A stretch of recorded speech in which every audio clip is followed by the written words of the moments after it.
खबरों में आगे बढ़ते हैं। नगर पालिका परिसर में उस वक्त हालात तनावपूर्ण हो गए जब भीम आर्मी के जिला अध्यक्ष सत्येंद्र कुमार प्रशासन की कार्रवाई से नाराज हो गए। धरना स्थल हटाने की कोशिश के बाद मौके पर भारी पुलिस बल तैनात करना पड़ा। हालांकि लंबी वार्ता के बाद मामला शांत हो गया। दरअसल भीम आर्मी ने 15 दिन पहले प्रशासन के लिखित आश्वासन के बाद 2 साल से चल रहा अनिश्चितकालीन धरना समाप्त कर दिया, लेकिन आज एक बार फिर धरना स्थल को लेकर विवाद खड़ा हो गया है। भीम आर्मी की मांग थी कि ग्राम लौका और गौठा में नियमित पुलिसिंग व्यवस्था लागू किए जाए, उप स्वास्थ्य केंद्र में डॉक्टरों की तैनाती हो और 60 वर्षों से रह रहे ग्रामीणों की मालिकाना हक जो है। प्रशासन के साथ बैठक में तहसीलदार सितारगंज द्वारा लिखित आश्वासन दिया गया था। गांव में नियमित पुलिस व्यवस्था रहेगी और सप्ताह में 2 दिन डॉक्टरों का पैनल ग्राम सभा में इलाज करेगा। इसी आश्वासन के बाद धरना स्थगित किया गया था। तो सबसे उसमें बात होगी ना, जब आ जाएंगे बात हो जाएगी, एक दो दिन में आ जाएंगे। का प्लानिंग था जो इनका सफल नहीं हो पाया, लेकिन हमने होने नहीं दिया, क्योंकि सफल तो तब होता है जब हमारी बिना मांगों को, शर्तों को माने हुए हमको हटा के फेंक देते तो हम इसको मान लेते। लेकिन जैसे कि मैं आज हम यहाँ पहुँचे, कुछ हमारे साथी ज्वाइनिंग करने के लिए आने वाले थे और हमारी कुछ नाराज़गी भी है कि 15-17 दिन आज तक हो गया, लेकिन डॉक्टर दोबारा वहाँ बैठा नहीं। दोबारा 2 सोमवार यहाँ गुजर गए और सप्ताह में 2 बार की बात हुई, उसमें कोई डॉक्टर नहीं बैठा, ना पुलिस की कोई व्यवस्था वहाँ नियमित है। यह आदेश में तहसीलदार महोदय के द्वारा कहा गया है और हम भाई प्रयास फ़ोन कर करके थक गए। इनकी ना कोई पुलिस का पता चल रहा है, ना डॉक्टर का पता चल रहा है। हम आए, हमने कहा भाई आप उजाड़ रहे हो, बिना पूछे उजाड़ना गलत बात है। हम जाकर विरोध किया हमने कहा भाई तुमने नगर पालिका के प्रशासन लोगों ने क्यों हमारे धरने को हमको सूचित क्यों नहीं किया आपने? हमको कल मैं जब यहाँ आया तो मुझे आप एक सूचित कर देते कि भाई आप इसे अपना जगह खाली कर दो, तो हम खाली करते। देखो खाली कर दिया, अभी भी हमने खाली किया। लेकिन हमारी नाराजगी ये थी कि हमें आदेश की जो कॉपी दी गई उसमें हमारे साथ धोखा हुआ। उसमें नियमित पुलिसिंग लिखी गई है और दूसरी बात ये लिखा गया है कि डॉक्टर एक सप्ताह में 2 दिन हमें मिलेगा। वो ना डॉक्टर मिला है, ना नियमित पुलिसिंग मिली है, इसलिए हमारी नाराजगी थी, हम पुनः बैठ गए। विकासनगर में परिवहन विभाग का सचल दस्ता सड़क सुरक्षा सुनिश्चित करने के लिए सक्रिय नजर आया। राष्ट्रीय सड़क सुरक्षा माह के तहत विभाग के अधिकारी और कर्मचारी देहरादून बस अड्डे से लेकर पछुआदुन के धर्मवाला और सिंघनीवाला क्षेत्रों में मुस्तैदी के साथ वाहनों की जांच कर रहे हैं। जांच में टैक्स परमिट, हेलमेट, फिटनेस और स्कूली बच्चों में फायर सेफ्टी के इंतजामों की जांच की गई। खामियां पाए जाने पर 18 वाहनों के चालान भी किए गए। अधिकारियों ने कहा कि कार्रवाई के साथ साथ लोगों को सड़क सुरक्षा के प्रति जागरूक करना अभियान का मुख्य उद्देश्य है। देखिए, सबसे पहले मैं आपके चैनल के माध्यम से बताना चाहूँगा कि ये जनवरी माह में सड़क सुरक्षा माह चल रहा है पूरे भारतवर्ष में, 1 जनवरी से 31 जनवरी तक। इस दौरान हम सड़क सुरक्षा कार्यक्रम कर रहे हैं, जागरूकता कार्यक्रम में लोगों को अवेयर कर रहे हैं कि सड़क सुरक्षा नियमों का पालन करें। इससे आप अपने की जान भी बचा सकते हैं और दूसरों की भी जान बचा सकते हैं। आज हमने प्रवर्तन कार्रवाई के दौरान यहाँ पर धर्मावाला, सिवनीवाला और आईएसबीटी में चेकिंग अभियान चलाया। इसमें हमने टैक्स, परमिट, हेलमेट, फिटनेस और जैसे कोई स्कूल बसों में फायर एक्सटिंग्विशर नहीं होता तो उसके दौरान हमने जो कमियां पाई गई उस पर हमने प्रवर्तन कार्रवाई की। इस दौरान हमने लगभग 17 या 18 चालान किए।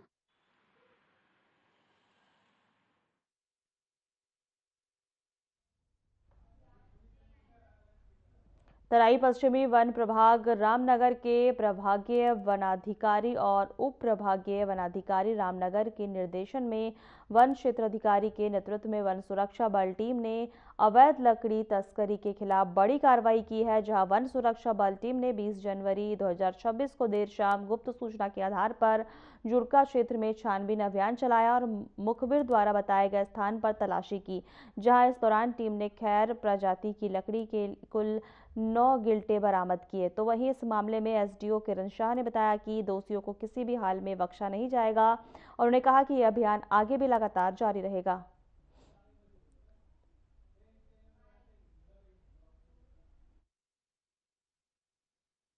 जी, ये कल दिनांक 20 जनवरी को मुझे मुखबिर खास द्वारा बताया गया कि जुड़का क्षेत्र में लगभग 15 से 20 कुंटल खैर किसी गन्ने के खेत में पड़ा हुआ है। तो फिर मेरे द्वारा तुरंत ही एक एसओजी की कोर टीम गठित की गई और उसे प्राइवेट वाहन के द्वारा वहाँ पर चौकीदारी करने के लिए भेजा गया, जिससे कि हम वाहन के साथ ही आरोपियों को भी गिरफ्तार कर सकें। माल तो वहाँ पर पहले से ही मौजूद था।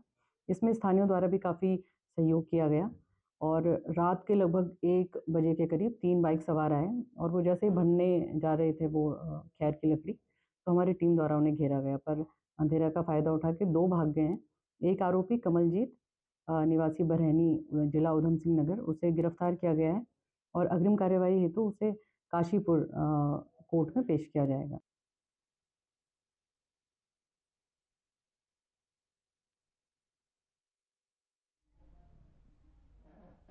नैनीताल जिले के मुख्य विकास अधिकारी अरविंद कुमार पांडे ने अपना पदभार ग्रहण कर लिया है। उसके बाद उन्होंने विकास भवन भीमताल स्थित विभिन्न विभागों के अधिकारियों के साथ एक बैठक की है और विभिन्न विकास कार्यों और योजनाओं की जानकारी ली है। भीमताल स्थित विभिन्न अधिकारियों एवं कर्मचारियों ने उनका स्वागत और अभिनंदन किया। जिला विकास अधिकारी गोपाल गिरी ने उन्हें ग्राम्य विकास विभाग सहित विकास से संबंधित विभिन्न विभागों के योजनाओं की जानकारी दी।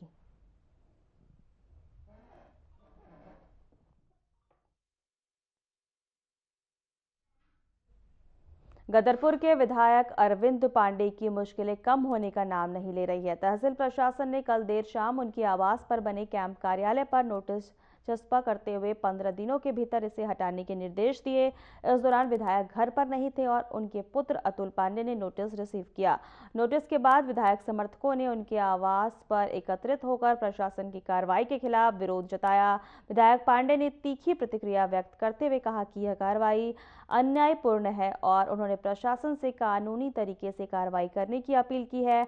पांडे ने यह भी कहा है कि उनका कैंप कार्यालय राहगीरों की सुविधा के लिए था और तराई क्षेत्र के निवासियों के खिलाफ किसी भी प्रकार की अन्यायपूर्ण कार्रवाई नहीं होने दी जाएगी।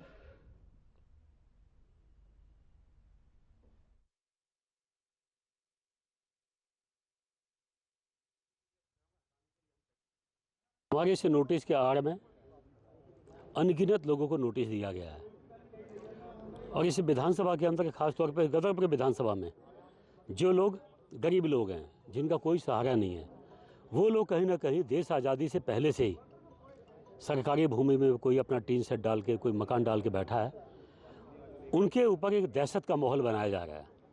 वो सिर्फ इसीलिए बनाया जा रहा है ताकि दहशत में ये गरीब लोग, किसी दलाल टाइप के लोग आगे अपनी दलाली की फ्रेंचाइजी बांटने में लगे हुए हैं। तो इन गरीबों को किसी जगह पहुंचा के उन गरीबों पे एहसान लादने का एक प्रक्रिया की कोशिश की जा रही है और मेरा ये अधिकार बनता है। मैं इस प्रदेश का मैं विधायक हूँ एक छोटा सा, तो मेरा दायित्व तो बनता है कि भ्रष्ट अधिकारियों की वजह से कोई व्यक्ति आत्महत्या ना करे, किसी का जीवन बर्बाद ना हो और समाज में ऐसी परंपराएं ना बने। तो इन परंपराओं को बंद करने के लिए अगर जब मैं खड़ा होता हूं तो मेरी गलती क्या है? आगे भी भ्रष्ट अधिकारियों की वजह से कोई व्यक्ति आत्महत्या ना करे, हम भ्रष्ट अधिकारियों के खिलाफ हम खड़े होंगे ही होंगे, चाहे कीमत कोई सी चुकानी पड़े।